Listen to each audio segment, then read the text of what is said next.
வணக்கம் நண்பர்களே, வாங்கோ நாங்கள் இன்றைக்கி மீன் டெவலப் எப்படி என்று பார்ப்போம். ஏற்கனவே மீனை நாங்கள் அவனுக்குள்ளே போட்டு எடுத்து வச்சுக்கிறோம். இனி என்ன மாதிரி செய்கிறோன்னு இப்போ பார்ப்போம். மீனை நாங்கள் அது எல்லாத்தையும் உடைச்சி எடுக்கிறோம். முள்ளுகளை ரொம்பவும் மீன் சதையில் மாத்திரம் நாங்கள் எடுத்து இங்கே பாருங்கள், இப்படி சதையில் மாத்திரம் எடுத்து போட்டிருக்கோம். வச்சுருக்கு பாருங்க. இப்போ எல்லா மீனையும் உளுத்தியாச்சு. சின்ன சின்ன இதெல்லாம் பீஸாக ஆக்கிக்கிறோம் பாருங்க. மீன் எல்லாம் இப்போ நாங்கள் உளுத்தி எடுத்துருக்குறோம். இந்த மீன் வந்து டோரா மீன் தான். என்னென்னா நாங்கள் வெட்டுறோம். புளியையும் சின்ன சின்னதாக வெட்டி அவனுக்குள்ளே போட்டு வச்ச தக்காளி பழம் உருளைக்கிழங்கும் நாங்கள் ஏற்கனவே அவனுக்குள்ளே மீனோட போட்டு அது மத்தியானம் சாப்பிட்டதை எடுத்து வச்சுருக்கிறோம். விட்டது கொஞ்சம் எண்ணெயை விடுறோம். கிரில்லில் போட்ட மீன் பிரியாக கிடந்த மீனையும் தக்காளி பழம் உருளைக்கிழங்கு கடுகு போட்டுள்ளோம். இப்போது பெருஞ்சீரகம் போடுகிறோம். இப்போது வெங்காயம் போடுகிறோம். இதை வதக்குவோம்.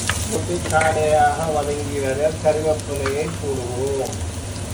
கருவேப்பிலை போட்ட பின்பாடு ஒரு கால் நன்றாக விளறி விட்டு மிளகாய் இப்போது போடுகிறோம். உள்ளியும் போடுகிறோம். மிஞ்சிய உருளைக்கிழங்கு தோலோடு போட்டு நாங்கள் தோலோடையே போட்டு வதக்குகிறோம். இது ஒரு மிச்சம் பிடிப்பு. பொருளையும் வீணாக்க விரும்பவில்லை. தக்காளி பழத்தையும் போடுகிறோம். உடன் அருகல் மெதுவதாக மிளகுகளை பார்த்து கொள்ளுங்கள். மஞ்சத்தூள் அடுப்பை நன்றாக குறைத்து விடவும். சீரகத்தூளையும் போடுகிறோம். ஏற்கனவே மீனுக்கு உப்பு போட்டபடியால் இதற்கு ஒரு சிறிய அளவு உப்பு போடுகிறோம்.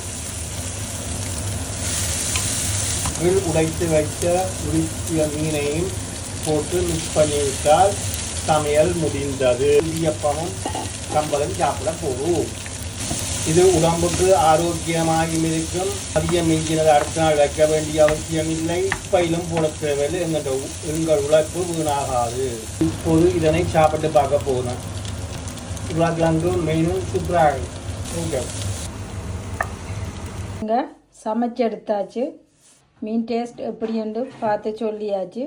உங்களுக்கு இந்த வீடியோ பிடித்திருந்தால் லைக் பண்ணுங்கள், ஷேர் பண்ணுங்கள், சப்ஸ்கிரைப் பண்ணி பெல் பட்டனை அமர்த்துங்கள். மீண்டும் அடுத்த ஒரு வீடியோவில் சந்திப்போம். நன்றி, வணக்கம்.